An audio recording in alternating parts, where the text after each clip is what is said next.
بسم اللہ الرحمن الرحیم۔ السلام علیکم۔ تمام تعریف اس اللہ کے لیے جس کے قبضہ قدرت میں پوری کائنات ہے، اور کروڑوں درود و سلام خاتم النبیین صلی اللہ علیہ وآلہ وسلم اور ان کی آل پر۔ دوستو، ایک عیسائی یمن کے اندر نیچے سے سلیب پہن کے، اوپر سے مسلمانوں والا جبہ کرتا پہن کے، سر پہ امامہ باندھ کے، مسلمانوں والا لباس پہن کے ایک عالم دین کے پاس پہنچ گیا اور کہنے لگا کہ مجھے رسول اللہ صلی اللہ علیہ وآلہ وسلم کی ترمذی کی حدیث، جس کی معنی ہے کہ مومن کی فراست قلب سے ڈرو جس سے وہ اللہ کے نور سے دیکھتا ہے، اس کی معنی تشریح اور وہ مجھے بتا دو۔ تو وہ عالم دین نے اس کو معنی اور تشریح بتا دی، سارا کچھ سمجھا دیا۔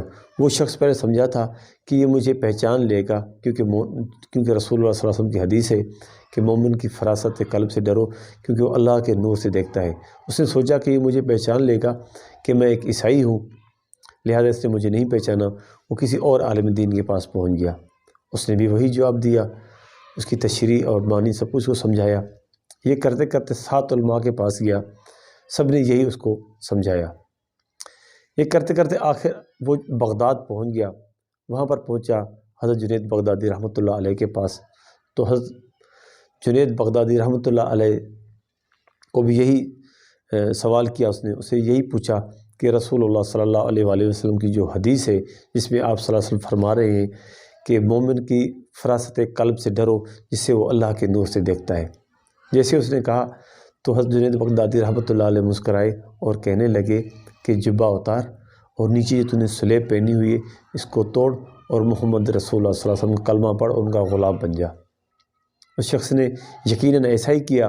اس شخص نے جبہ اتارا، سلیب توڑی اور کلمہ پڑھ لیا رسول اللہ صلی اللہ علیہ وسلم کے اوپر اور مسلمان ہو گیا۔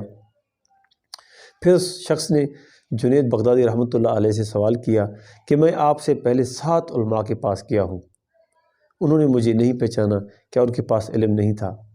دوستو، یقیناً اگر ہم میں سے کسی سے پوچھتا، کیونکہ ہم علم کی بہت کمی رکھتے ہیں اور ہم اس علم کے اس جگہ پر نہیں پہنچے ہیں کیونکہ ہم لوگ صرف اپنے آپ کو ہی بہتر سمجھتے ہیں۔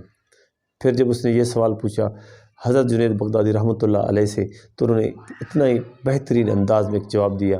وہ کہنے لگے کہ یہ بھی حضور صلی اللہ علیہ وآلہ وسلم کی سنت ہی ہے، اس کی حدیث ہی کا ترجمہ اور مفہوم ہی ہے کہ ان کو پتہ تھا کہ اس کا ثواب جو ہے کلمہ پڑھانے کا حضرت جنید بغدادی رحمۃ اللہ علیہ کو ملنا ہے، اللہ تعالیٰ نے اس کا ثواب حضرت جنید بغدادی رحمۃ اللہ علیہ کو دینا ہے، تو وہ آپ کو کیسے کلمہ پڑھا سکتے تھے؟